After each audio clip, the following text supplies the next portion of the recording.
Hey, how's it going? So today I'm going to talk about one of my favorite mangas of all time, Monster. And this series is put simply a masterpiece, and I'm sure you've probably heard of it if you've been reading manga for a while or watching anime for a while.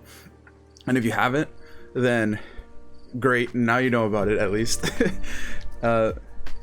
This is a series that I personally think should be your first psychological manga, because it is perfect and so well put together that you will not be disappointed. The story is about Dr. Tenma, which is a very successful young neurosurgeon living in Germany.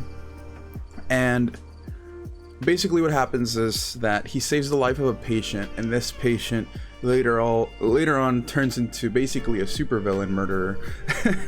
And the story revolves around Tenma solving the mystery and finding that patient and basically stopping him. So it's a very interesting crime, psychological murder mystery story. And if you by any chance are interested in those type of stories, this is a must watch. You will not be disappointed. The story is incredibly well put together. It is kind of like a slow burn story, but because of it, the moments of shock and surprise are always very good. Like, you are never ready for some of these twists, some of the page turns.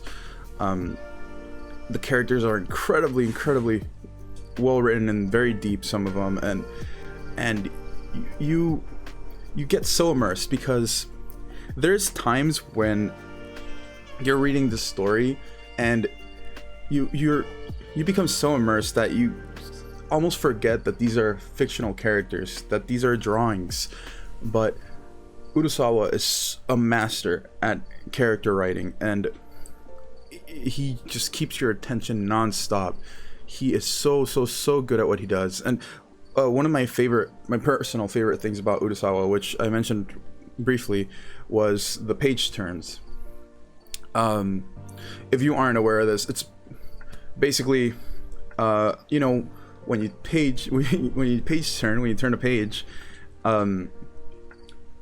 manga allows itself to be authors can get creative with that side of the art of manga, which allows them to express surprises, shock, just connect drawings with each other in a very cool way. Urasawa is really good at these in terms of shocking you.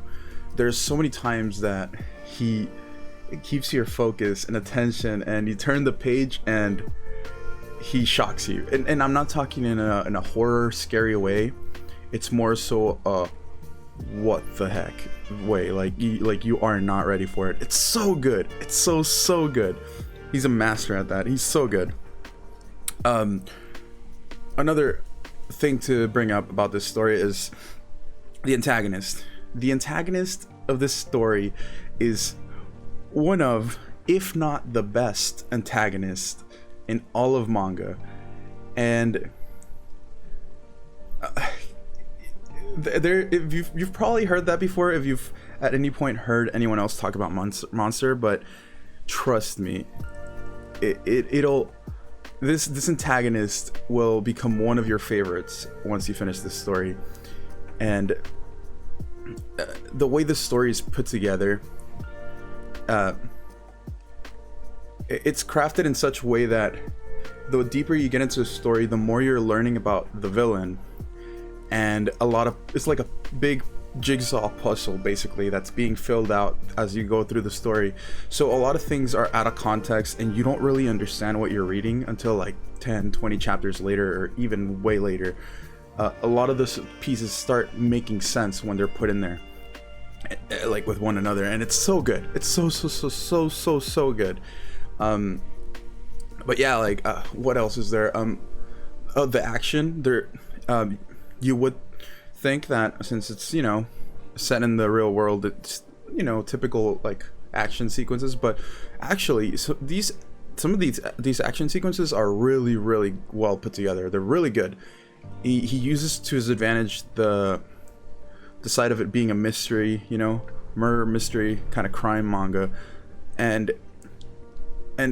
he basically makes some of the coolest, like most exciting action sequences that are very tense at moments and really, really cool. So I probably sound like a broken record player, but trust me, this is a must read.